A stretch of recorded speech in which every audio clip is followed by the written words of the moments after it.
Day 50. I think that earns itself a milestone alert.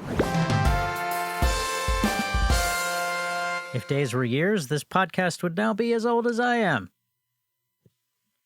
Which I have still not quite wrapped my head around, despite it being now almost 2 weeks since my 50th birthday. I joked with someone who wished me a happy birthday that it was nice to have finally finished the first third of my life. Which, of course, is an exaggeration, but I do have a bit of longevity in my family. Both of my grandmothers lived well into their 90s. My grandfathers died a lot younger than that, but they both were heavy smokers and drinkers for a lot of their lives.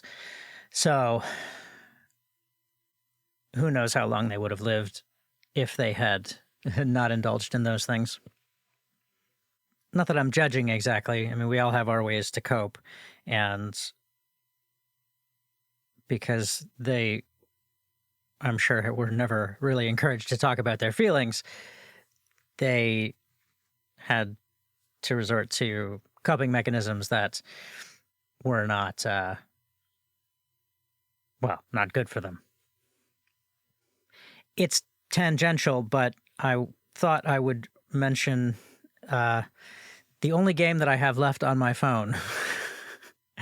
I have come to realize that I used mobile games not consistently, but occasionally very intensely as a dissociative mechanism. I would download it. Usually it would be a new game. I would download it and be like, oh, this looks like fun. And then I would just lose hours clicking or swiping or tapping or whatever you're supposed to do.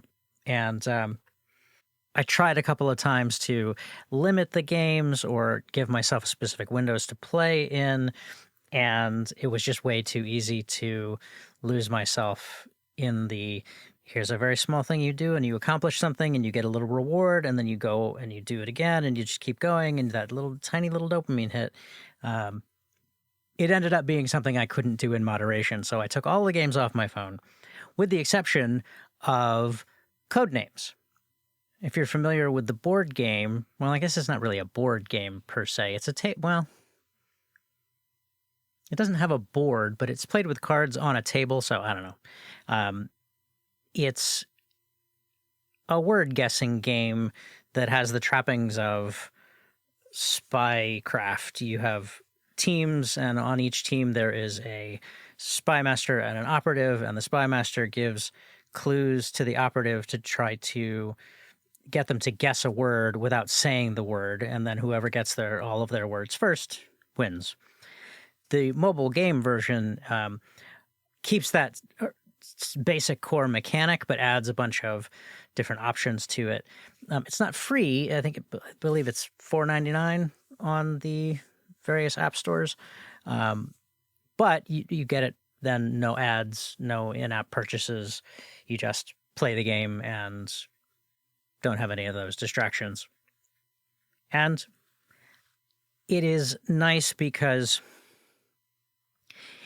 it gets me thinking about words and associations between words, and seeing how other people associate words together and what works and what doesn't. And because a lot of it requires you to wait for other players to take their turns, it has a built-in time limit, I suppose, concentration limit, distraction limit that is helpful. I can play it for a little bit, take my turns in all the games I've got going, which doesn't take that long. And then I go, okay, well, I'm just waiting now, so I'll close the app and go on about with my day. So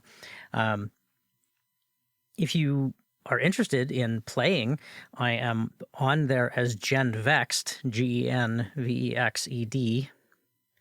You can add people to your friends list and then play friendly games with people who are on your friends list, and that's fun too. So anyway, that's my meandering reflection on aging and coping and dissociation and fun times. Thanks for being here. I'll talk to you again soon.